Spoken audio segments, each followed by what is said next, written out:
I reprogrammed my subconscious mind in order to attain more success and to reach more successful levels in my life. And this is exactly what I did.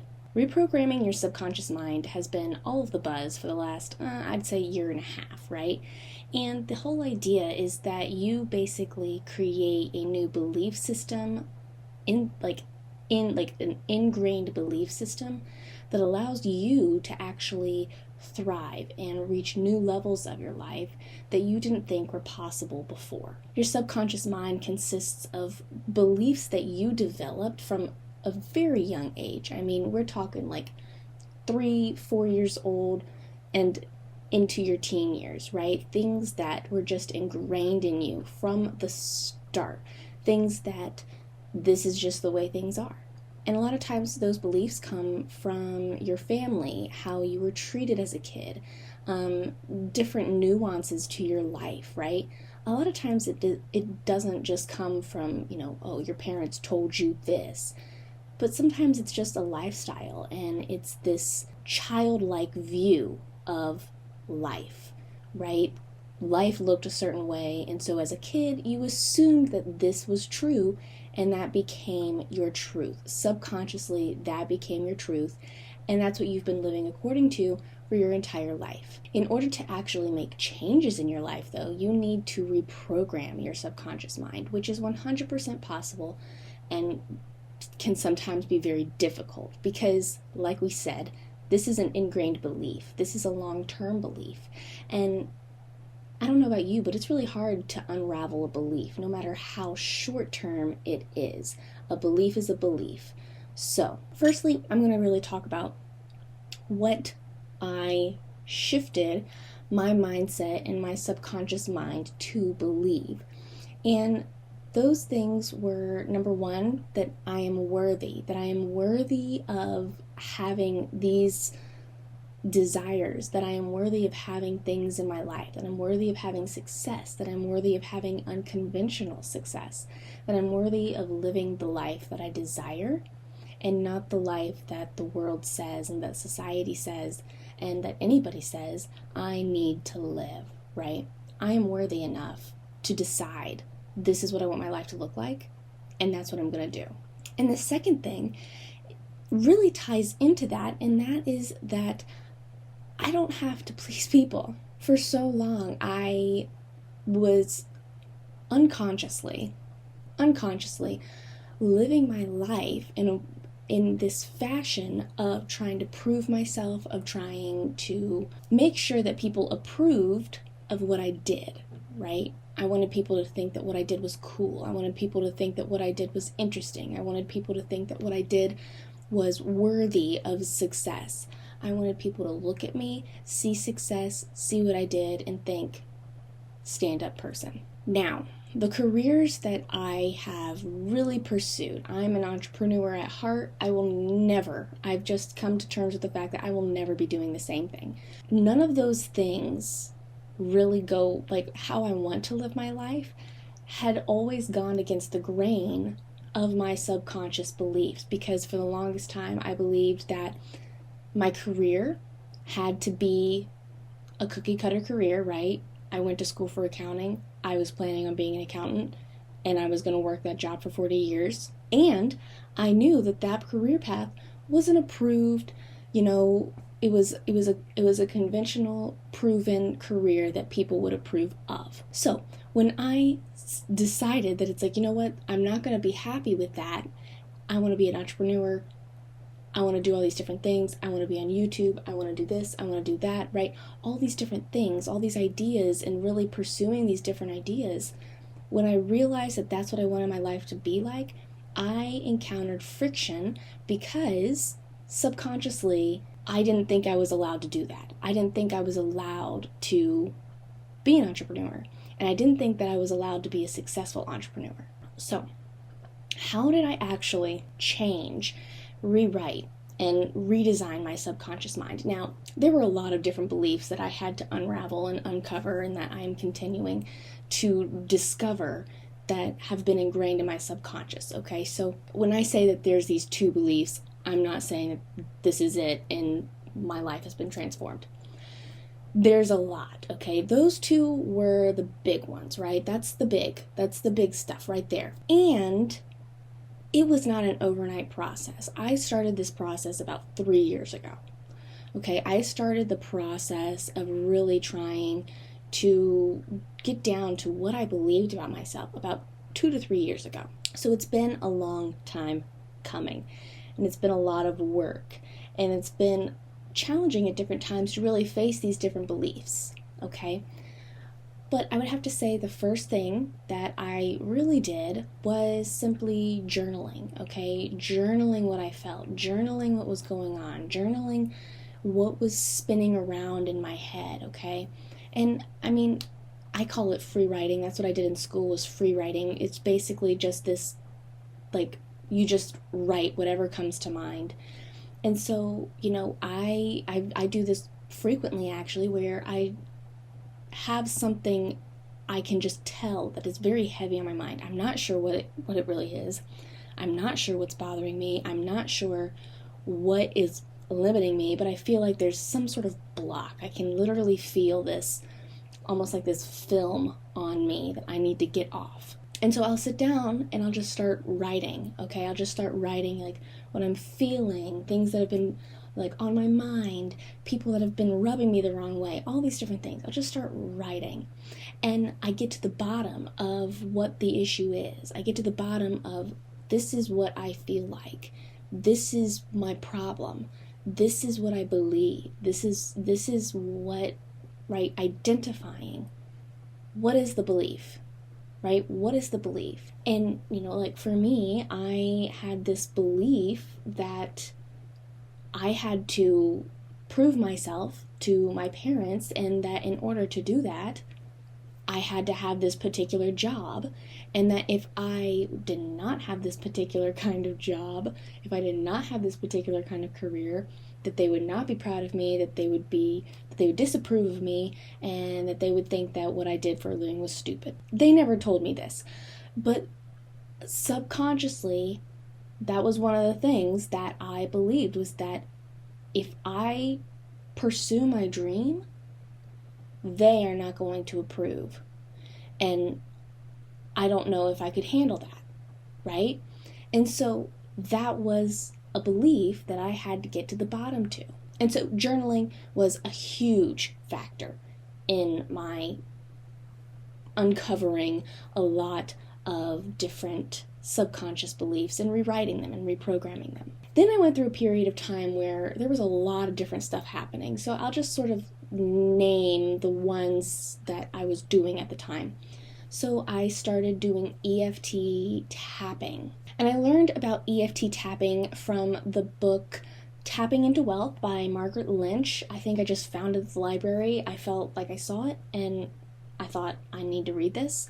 It was completely intuitive and like an intuitive read. So I started reading it and I really started uncovering a lot of internal beliefs about money in particular, but about a lot of things, about success, about, like I said, my career, all these things.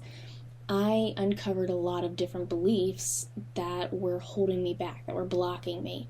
And EFT tapping is basically you are tapping on what she calls acupuncture points, pressure points, that it is basically this idea that there is an emotion or an energy blockage, or like it's just stuck and you need to get it out. And that's a lot of what like yoga and stuff like that does with your hips and your hamstrings, right? Is where there's energy stored in those different areas of your body, and by stretching and releasing it, you are able to more easily let it go. And so I started doing EFT tapping, and I was working through the book, and I really took the book seriously, and that was a major step in the direction that I wanted to go. The second thing that I did during this period of time was that I spent like 2 or 3 days forgiving people. I had a weekend where I was completely alone. I didn't have, like, none of my family were around and was around, whatever. None of my family was around and I was alone. And so I just had time to be alone. And what I did was I wrote out all of these names that in my mind they hurt me, that in some fashion I was holding on to something that they had done, that they had said to me, to somebody else, whatever it was. I was holding on to it, and it was like a grudge. It was this chip on my shoulder. It was this resentment that I was holding on to and that I was refusing to let go of. And so I first did about 4 hours of writing, okay? I'd write their name, and I wrote down, like, this is what you did to me, this is what you did to me, this is what you did to me, this is what it felt like, and it was horrible, and you don't do that to people. And then I wrote, I forgive you, and here's why I forgive you. And then later on that day, I sat on the couch and I said it out loud. I said it out loud, like, so-and-so, I forgive you, and, these are the things that you did to me, and it felt horrible, and I can't believe you do that to me. And, like, I was completely alone, but I was just saying this out loud, and don't get me wrong, I was sobbing, because it just hurt so much. There was so much hurt, and I had to let it go. And I forgave out loud twice. I did that twice that weekend, and both times just sobbed. And the whole idea was, I need to stop living under the pressure of that, under the pressure of this grudge, because what that grudge, what that unforgiven hurt, what that resentment ends up doing is my why. That becomes why I do what I do, right? When you're holding on to your resentment and I decide, I'm going to pursue this business, my pursuit of the business is not because I love it. My pursuit of the business is, I'm going to prove them wrong. And then when I'm struggling, what happens? Well, then I feel really down and horrible about myself because I couldn't prove them wrong. They were right the whole time, right? So I forgave people. I continue to have to go through this practice of forgiving people and coming to a place where I'm ready to forgive somebody, that I'm ready to forgive a situation, that I'm ready to forgive a group of people, that I'm ready to forgive an idea. Okay, so forgiveness was huge. And then that really led me into a time, I went to counseling for about 6 or 7 months, and I took it seriously, okay? When I went to counseling, I was so ready for a change that I did not resist my counselor at all. I did not resist her at all. She said, this is what you need to do, Ellie. And I said, okay, I'm going to do that, right? So I went to counseling, and I approached it actively, okay? I didn't go to it thinking that they weren't going to be able to help me and that I was fine and that counseling was stupid, okay? I went at it with this open mind, and I decided from the get-go, you need to help me, and I'm going to do what you tell me to do, okay? And so I learned a lot about boundaries, and I learned a lot about mental boundaries, and I learned a lot about just myself and letting go even more of this resentment inside of myself. And so that was a huge thing, was going to counseling, talking about these things, having somebody say, like, you don't need to live your life this way, and this is what you need to do instead. I mean, that really helped me to come to grips with the fact that I can live different, and I don't need to live according to somebody else's rules for my life. And so those have been some major things that have come into my life, some major active things that I've done that have helped me reprogram my subconscious mind. Other things that I've done is this whole, just thinking different, right? I uncovered the thought. I uncovered the belief. I uncovered the subconscious, like those core beliefs that I've had in myself, those fears, those beliefs, those pressures. I've uncovered them. And what you're able to do when you uncover them, when you know what they are, when you know what you're up against, what you're able to do is you're able to reverse it. You're able to change the script, and you're able to actively think and believe different. You're able to prove those things wrong, basically. Prove what you believe wrong. Not by anybody else, right? I stopped placing all of my fulfillment and all of my, worth in what people were thinking about me. And trust me, this is like a constant for me, is stop letting what other people might be thinking about you stop you from doing anything. And I feel like that's another video all like in and of itself. But reprogramming my subconscious mind really allowed me to say, you know what? I can do what I want.